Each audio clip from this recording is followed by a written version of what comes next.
중국의 창신 메모리 상장을 할 만큼 성장했지만 아직 HBM에서는 삼전 릭스를 따라잡았다고 보기는 어려운 것 같습니다. 그런데 창신 메모리가 상장한 다음날 코스피는 거래가 멈출 만큼 빠르게 무너졌거든요. 자, 그렇다면 이 중국 회사 하나가 국장을 쓰러뜨린 걸까요? 어쩌면 다른 데의 원인이 있을 수도 있지 않을까요? 그리고 창신 메모리는 국장의 쓰러짐의 원인이라기보다는 그 불안감을 터뜨렸던 방아쇠였을지도 모르겠습니다. 어쩌면 조금만 우리가 뒤로 물러나서 보게 되면 국장은 반도체에 대한 고점 우려와 삼성전자와 하이닉스 두 종목에 지나치게 쏠려 있었던 건 아닐까요? 실제로 창신 메모리가 주로 집중하고 있는 건 범용 D램이라고 해서 관련된 램과는 조금 다른 걸로 보입니다.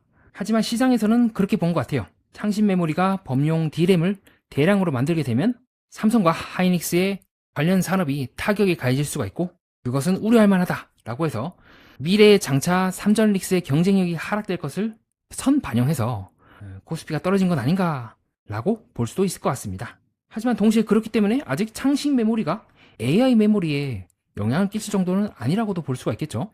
그래서 한편으로는 글쎄 HBM과 관련된 인공지능 관련해서는 아직 창신 메모리가 삼전 릭스를 따라잡을 정도는 아니지 않나 라는 의견도 만만치 않은데 떨어졌거든요. 어쩌면 시장은 인공지능 관련해서는 제한적일지 모르겠지만 범용 D램의 충격이 더욱더 클 수 있기 때문에 그 부분에 대한 공포로 하락한 건 아닐까 보고 있기도 합니다. 사실 한국 코스피는 이 삼성전자와 하이닉스가 상당히 많은 범주를 차지합니다. 레버리지라든가 인버스 상품까지 합치면 전체 코스피의 상당 부분을 차지하고 있다는 집계까지 일부 보도에서는 나오기도 하거든요. 그래서 오히려 이번 사건은 국내 시장이 얼마큼 이 삼전 릭스에 치우쳐 있는지를 보여주는 하나의 예시 사례이지 않을까라고 저는 보고 있습니다.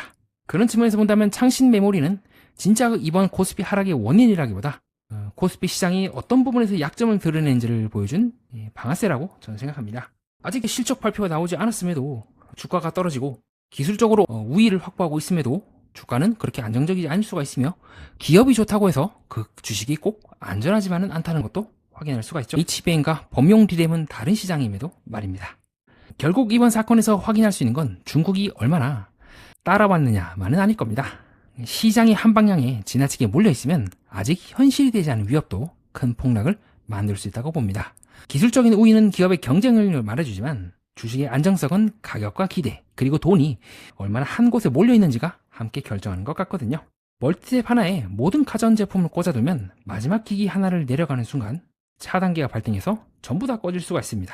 그러면 마지막에 연결한 기기가 모든 문제의 원인처럼 보이지만 사실은 그 이전부터 부하가 멀티탭에 계속해서 쌓여왔던 건 아닐까요? 어쩌면 창신 메모리는 바로 그 마지막 기기였을지도 모르겠습니다. 그리고 이번에 차단기가 내려가면서 우리는 한국 증시의 전기가 어디에 지나치게 몰려 있었는지를 확인하게 된 게 아닐까 싶습니다. 끝까지 봐주신 시사인 여러분 진심으로 감사드립니다. 세상과 인간의 마음 그리고 세계의 또 다른 면을 구조로 살펴보고자 하는 시사매니아와 여러분은 뜻깊은 시간을 함께 보냈습니다.